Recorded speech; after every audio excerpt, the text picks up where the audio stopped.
We are back with all the latest NHL trade and free agent talk and speculation as we head into NHL free agency. Today we have updates on players like Mitch Marner, Joe Pavelski, Artemi Panarin, and more. Stay tuned, that's coming up next.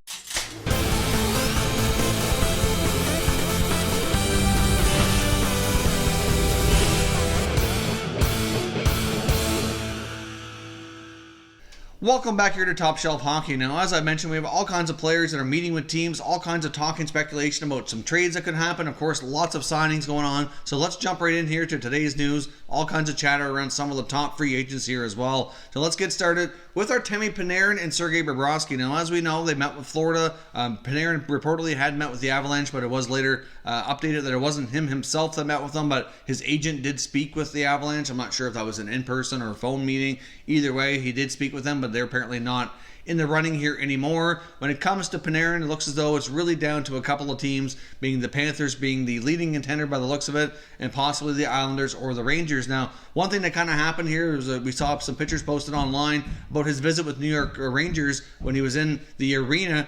They had a nice picture of him up on the Jumbotron, and obviously they had him shooting the wrong way, so they clearly did some Photoshop work, maybe put his head on a Rangers sweater, different player. I'm not sure how they worked it out, but they certainly goofed that up and made themselves look rather silly. I'm not sure that really will have any impact on the decision by Panarin, but really I'm not sure that the Rangers are the leading contender anyway. I really think it's boiled down to the Islanders and the Panthers here, but that's just my opinion. I think Florida is still more than likely the leading contender here. So we'll see where Panarin goes, but there's been some reports that it's very much narrowed down and that we're just waiting for a decision here that likely should come early on July 1st would be my guess. But the Panthers are pushing real hard to get Panarin and Bobrovsky.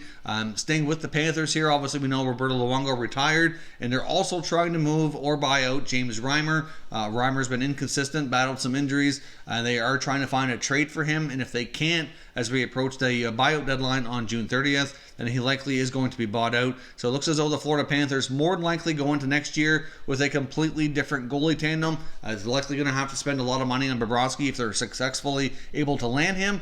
So obviously I'm not quite sure who his backup will be. Obviously they do have Samuel Montembeault, who's a possibility as well. The youngster certainly got into some action last year. He might prove to be a decent backup for them.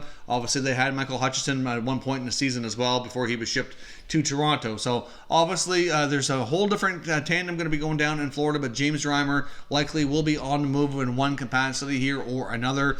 We'll see what happens, where he might find a home, because there's lots of experienced goalies that are looking for mostly backup or 1A, 1B type of goalie tandem jobs here. Now, sticking with goalies, let's go over to Calgary, and Andy Strickland, who's mostly reports for the St. Louis Blues, is reporting and piggybacked on a report here from Pierre LeBrun, indicating that they are going to be signing Cam Talbot to a one-year contract. LeBrun had reported earlier today that they had met again and that he was very much in the mix to get a job in Calgary.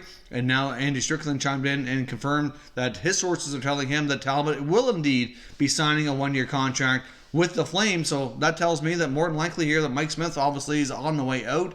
He has been linked to other teams. There's been a handful, probably 3 or 4 other teams that were reportedly talking to Mike Smith, including the Oilers, the provincial rival there. So we'll see what happens. Obviously, Talbot used to play for Edmonton. Went over to the Philadelphia Flyers briefly, didn't see much playing time, and now might be signing in Calgary by the looks of it. So could the goalie tandem in Calgary be David Rittich and Cam Talbot? It seems like it's a real possibility here. I'm not really convinced at this point, at least, that makes them better. Obviously, goaltending was a bit of an issue at times last year. We'll see what happens here with the Flames. Obviously, David Rittich needs to be signed too. He's a restricted free agent. But if Cam Talbot can get back to the way he played when he was in New York, then certainly that would be an excellent signing. If he plays the way that he did for a big chunk of his time at Edmonton, though, then that's not going to be good for them at all. Early on in Talbot's stay in Edmonton, things were pretty solid, and then things kind of gradually fell off here, and he really hasn't been great the last couple of years. So I guess we'll see what happens, but right now, looking like the Flames are likely signing Cam Talbot to a one-year deal. Now, in regards to Joe Pavelski, it's looking less and less likely like a return to San Jose is like possible going to happen, but many people keep saying not to rule it out, and I don't think we should here either. However, looking like Dallas and Tampa right now are the front runners to likely land Joe Pavelski's services here for next year. Now, term, like many people here at his age, is a major sticking point. Obviously, some teams don't want to give him the 4 or 5 year term. with his age. He will be just barely, not quite 35, so it won't be a 35-plus contract for teams, which will certainly have other implications. So he's going to be 34 years old, 11 months and a few days. I believe he turns 35 just a little later here into July once free agency opens up here. So if he signs right away, then that's not going to be a 35-plus contract, which is good news for NHL clubs signing him. But obviously, he's going to want as much term as he can get, and some teams are going to shy away from that, which seems to be the sticking point here for some teams being more interested than others. Now, when it comes to Tampa, I do think that would create an issue with their salary cap. They also have to sign Braden Point here to a fairly substantial contract. They are already tight up against the cap. We already saw them move JT Miller. Ryan Callahan can go on LTIR because he's not going to be able to play anymore, so trading that contract is possible, but not likely. So we'll see what happens, but I mean, I think Tampa would have to make some other moves to bring him in, and a lot of their other forwards, which I didn't agree with at the time, but a lot of their other forwards were given no trade clauses and have a lot of control, so trading a lot of those guys are tough. Like when it comes to Tyler Johnson, Alex Killorn, Andre Palat, like a lot of those guys have a lot of say in their contracts, and it's going to be tough to really shake things up further. So we'll see what happens. Right now, I'm going to say that Tampa would be very interested, but hard to do. So it's more likely Dallas or a return to San Jose is still a possibility here as well. Now jumping over to Mitch Marner and the Toronto Maple Leafs, we really don't have a lot of new information to go on, but Elliot Friedman wonders if maybe a 2-year contract might be the solution to get things looked after and get him under contract so that this is not dragging out here for too long. Now, as we know and understand, Mitch Marner wants to get paid appropriately. We keep hearing all these crazy talks about offer sheets coming in at $12, $13, $14 million, which is absolutely ludicrous. I don't think any NHL GM is really that insane to be offering Mitch Marner that much money on a 5-year contract. I really don't. I don't see it happening. I do think offer sheets are a real possibility this year. I don't think we're going to see one well into the teens, though. To have to pay one player that much money and really handcuff yourself to the cap and at the same time give up all those picks makes absolutely zero sense for like 99.9% of the league. I don't understand why an NHL GM would do that. They would not be better off in the long run. So I don't see it happening. I know Marner appears to be, at least from what's being reported, kind of fishing for that offer sheet just to kind of force the Leafs' hand here to keep his services. But I do believe he wants to be in Toronto, and they need to figure something out ideally sooner than later here so that the Leafs can figure out the rest of their roster. And Elliot Friedman thinks maybe a 2-year deal around $8 million might be the way to go. Obviously, the shorter the term, the less money that's likely going to be given. Even if they want to go a little higher than that, a 2-year contract might be a good opportunity for Mitch Marner to kind of continue building his case here. As we know, this year, the cap didn't go up nearly as much. It stayed at 81.5 instead of going up to 83, which was the expected amount about halfway through the year. Likely next year, the increase is going to be small as well. Wouldn't be surprised if it only goes to maybe 82, 82.5. But the year after that, we likely will see a much bigger increase. There's a new U.S. TV deal coming through, and all indications are that's when the next time we're likely going to see a more hefty raise in the salary cap. Therefore, maybe the two sides could agree on that he gets a short-term contract, a fairly substantial amount, but then he can really cash in 2 years' time when they would be better equipped to be able to handle the salary cap hit that his contract would take. But we'll see if these two sides can come to terms on that type of deal. It does make sense for both sides that it might be a good way to go, but I'm not really sure if that's what Marner's looking for. There is some risk associated on his side. What if he were to get hurt? Something could happen.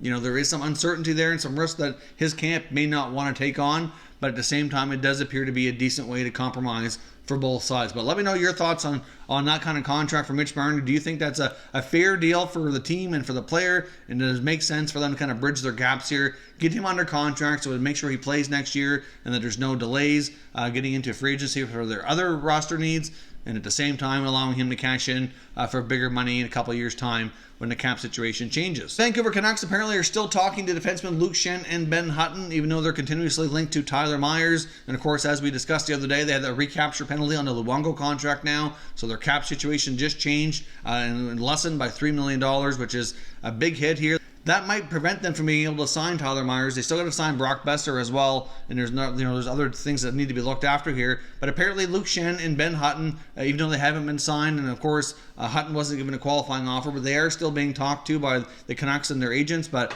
obviously it is looking less and less likely, especially on Hutton's part, that a return is likely going to happen. Ben Hutton apparently has received some interest from the LA Kings as well. Apparently there are other teams, but the Kings are one we can confirm through Dennis Bernstein of the fourth period that they do have interest. So we'll see, but right now looking like those two guys might be finding themselves new homes. But out of the two, I think Schenn would be more likely to return at this point. Now, of course, we've also been reporting here that Robin Lehner seems to be less and less likely to return to the New York Islanders. Arthur Staple put out an article through The Athletic here indicating that the two sides are far apart, and it looks as though that his services might be in a different uniform next year. Basically, Lou Lamoriello seems to be pretty intent here in signing him to a short-term contract worth under $5 million. I don't know the exact amount that's reportedly being offered, but all we're kind of seeing is that it's under $5 million, whereas Robin Lehner doesn't care too much about the term, but he feels that he's worth at least $5 million. And to be honest, based on how he performed last year, I think he's worth that as well. So if Lou Lamoriello doesn't change his stance here, then there's a real chance Lehner could end up in a different uniform next year. But many people believe as well that the Islanders are still going hard after Panarin and Bobrovsky, and that's kind of holding things up here on Lee and Lehner. And that if they don't land them, and those guys go to Florida like many expect, then they'll circle back and try to get those guys under contract. But really, that's not a great feeling if you're Lee and Lehner and they're more interested in signing outside guys. That very well could prove to burn them if they take too long. They very well might end up going elsewhere, and they might lose out on all of it. It's hard to say. I do think Lou is kind of playing a little bit of a gambling game here, but we'll see what happens. But right now, Lehner and the Isles are far apart and not looking good for the future. Free agent forward Marcus Johansson's getting a lot of interest on the open market here, especially from the team he finished the season with, the Boston Bruins. Apparently things went really well in Boston. He played on a solid line there throughout the playoffs. Really could connect it well with Charlie Coyle. They're very interested in bringing him back, but there is a lot of other interest out there as well, including his former team, the Washington Capitals. So we'll see where Johansson goes, but there's no shortage of interest. Obviously, there's only so many top-end guys that are available on the free agent market, but there's a fair bit here of the kind of like that mid-tier, middle six type of winger who can kind of play that second, third line and still provide a fair amount of offense. So Johansson's creating a bit of a buzz, and there's no shortage of interest. We'll see if the Bruins can retain him here or not. The Edmonton Oilers are another team looking for a lot of those middle six type of wingers, ideally ones who can skate and ideally have a decent amount of scoring. They very well might return Alex Chiasson to their lineup next year. It's not quite clear how they're proceeding with him, considering they had a hard time scoring and he was one of the guys who provided it. It's a little surprising they haven't inked him to a new deal here as of yet. But obviously right now they're linked to forwards like Jonas Donskoy and Brett Connolly. They've been linked to Connolly for some time, and obviously I do think either of those guys would be decent options. They're both very unlikely to return to their clubs from last season, and we'll see what the Oilers do here, but they certainly need more scoring on the wings, and there might be some relatively decent options there for them. That's not going to break the bank. I would think Connolly, likely going to come in between $3 and $4 million, is likely where he's going to land. And lastly here, the Detroit Red Wings have informed free agent forward Thomas Vanek that he's not going to be offered a new contract, that he doesn't seem to fit with their future plans. Obviously, Yzerman's trying to get this team younger and build in their other young prospects into their lineup here. So even though Vanek can certainly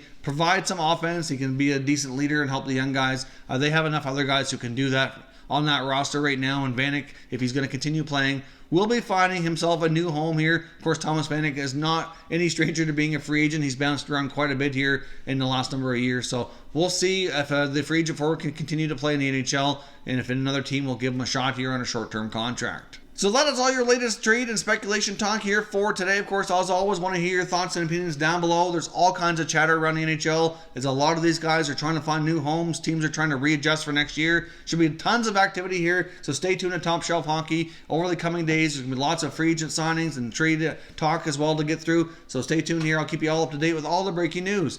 Thank you very much for watching, and I will catch you next time.